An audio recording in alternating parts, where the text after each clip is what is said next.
विद्यार्थी मित्रांनो, आपण सुक्तीसुधामधले शेवटचे 2 श्लोक आता पाहणार आहोत. हा श्लोक आहे, मी वाचतो. ते शतं हि वयं पंच स्वकीये विग्रहे सती परैस्तु विग्रहे प्राप्ते वयं पंचाधिकं शतम. हा श्लोक याचं तुम्हाला अर्थ सांगण्यापूर्वी थोडीशी पार्श्वभूमी सांगतो. महाभारतामध्ये जेव्हा पांडव वनवासाला निघाले होते त्यावेळेला गंधर्वांनी कौरवांवरती हल्ला केला होता आणि कौरवांपैकी काही लोक पांडवांकडे आले आणि त्यांनी मदतीची याचना केली. वास्तविक तुम्हाला कौरव आणि पांडव यांच्यातलं शत्रुत्व माहितीच आहे आणि ते लक्षात घेता त्यावेळेला भीम हा ह्या गोष्टीला विरोध करतो की नाही, आपण कौरवांना मदत करायची नाही.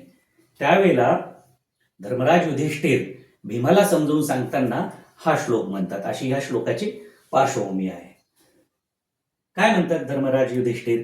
ते म्हणतात ते शतं हि वयं पंच, ते 100 आहेत आणि आपण 5 आहोत. पण केव्हा?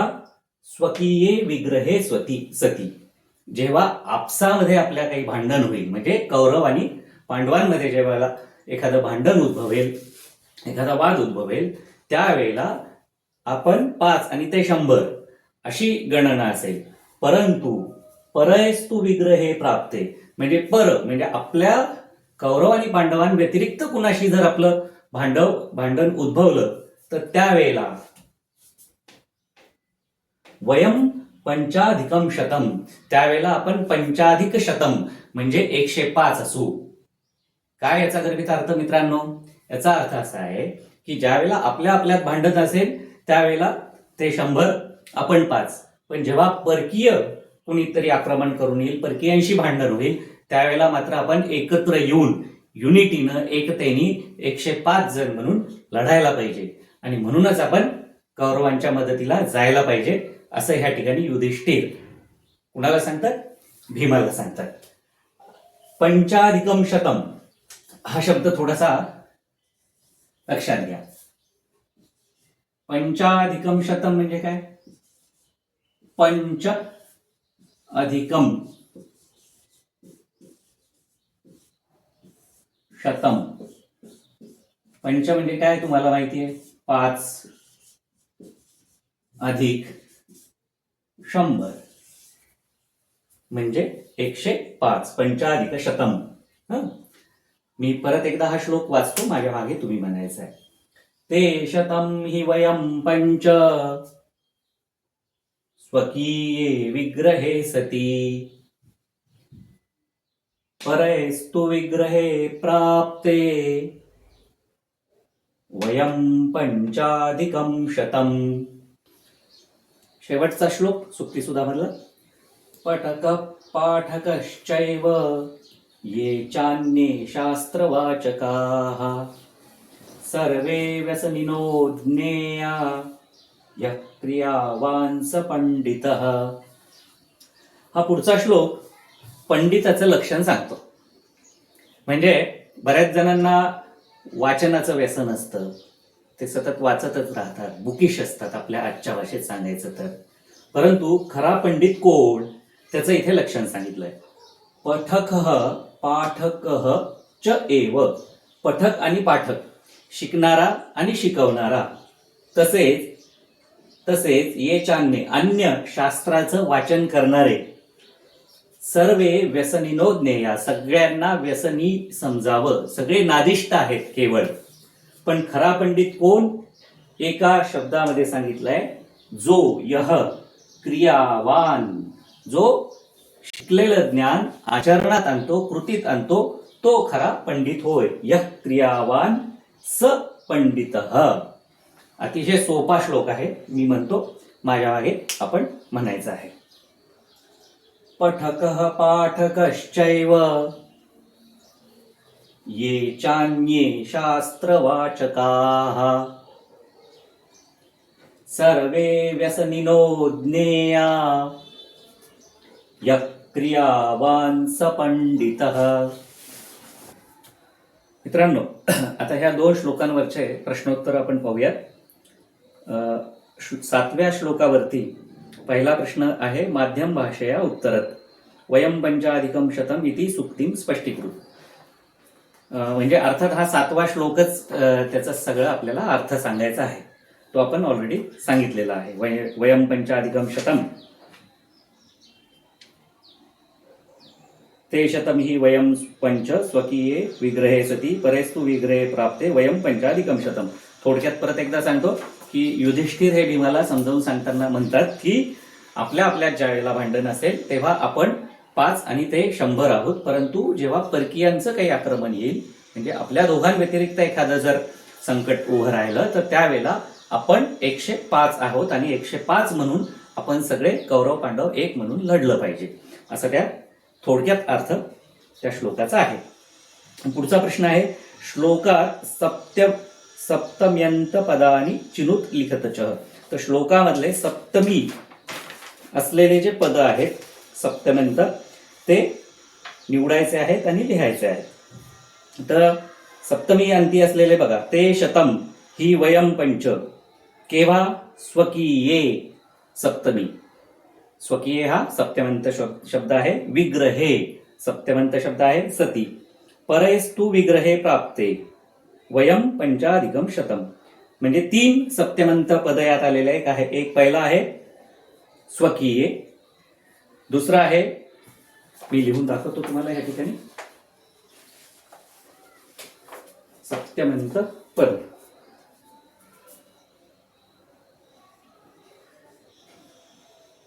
स्वकीये, स्वकीयांमध्ये, स्वकीये विग्रहे आणि प्राप्ते, हे 3 सप्तम्यंत शब्द त्या ठिकाणी याच्यामध्ये आहेत.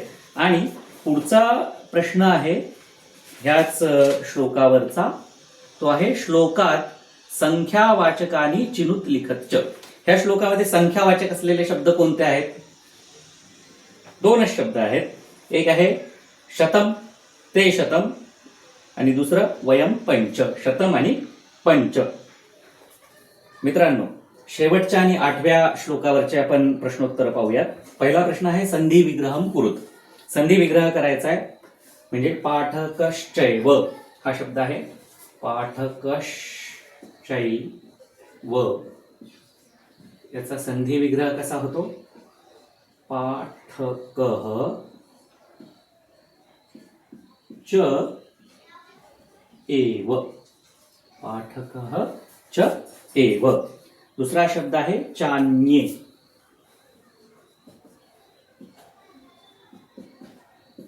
चान्ये याचा संधी विग्रह होईल च अन्ये. लक्षात आलं? त्यानंतर आहे व्यसनिनो ज्ञेयाः, व्यसनिनो ज्ञेया, व्यसनिनो ज्ञेया, ज्ञेयाः. तसा संधी विग्रह होईल व्यसनिनः, व्यसनिनः ज्ञेया, व्यसनिन ज्ञेयाः. व्यसनिनो ज्ञेया, व्यसनिनो ज्ञेयाचा संधी विग्रह होईल व्यसनिनः. व्यसनिनोचं फक्त ह्या ठिकाणी व्यसनिनः होईल आणि ज्ञेयाः. आणि शेवटचं आहे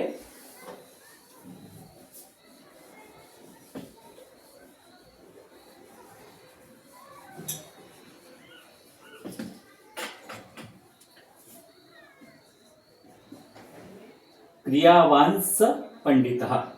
मी थेट संधी विग्रह लिहितो या ठिकाणी. त्याचा संधी विग्रह होईल क्रियावान.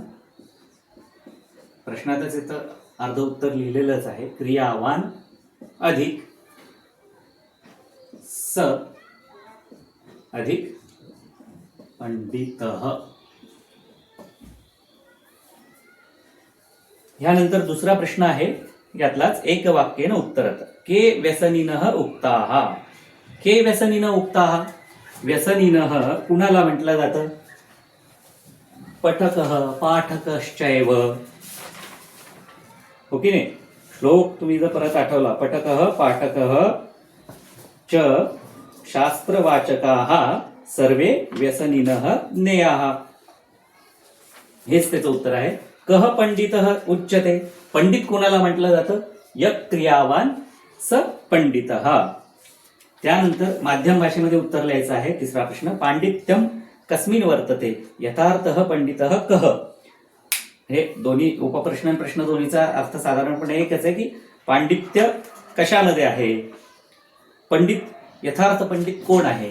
तर जो शिकलेलं ज्ञान हे आचरणात देखील आणतो आणि त्याचं आजच्या भाषेत सांगायचं तर ऍप्लिकेशन देखील करतो, तो पंडित जाणावा. हे तुम्ही तुमच्या भाषेमध्ये याचं उत्तर लिहायचं आहे. शेवटचा प्रश्न, सुभाषितात समानार्थक शब्द लिखत. म्हणजे खाली काही शब्द दिलेले आहेत आणि सुभाषितातले त्या शब्दांशी समानार्थी असणारे शब्द आपल्याला सांगायचे आहेत. पहिला शब्द आहे वाचकः. वाचकः म्हणजे वाचणारा. त्याला सुभाषितात काय शब्द आलाय? पठकः. पठकः, पठकः. दुसरा शब्द आहे अध्यापकः. अध्यापक या शब्दाला कुठला शब्द आलाय? पाठकः, म्हणजे जो शिकवतो, शिकवणारा. त्यानंतर शास्त्रविदः.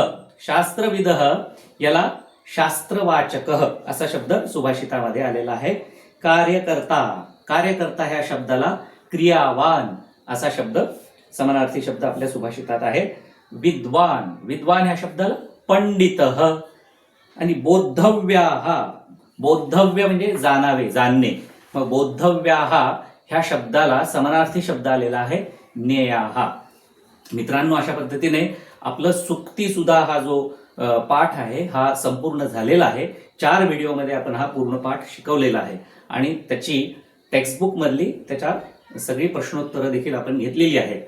पोस्टमध्ये आपण जी प्रश्न टाकू त्यांची उत्तरं मला तुमच्याकडनं खाली अपेक्षित आहेत उत्तरामध्ये. व्हिडिओ आवडला असेल तर नक्की लाईक करा, शेअर करा आणि तुमच्या मित्रांना देखील पाहायला सांगा.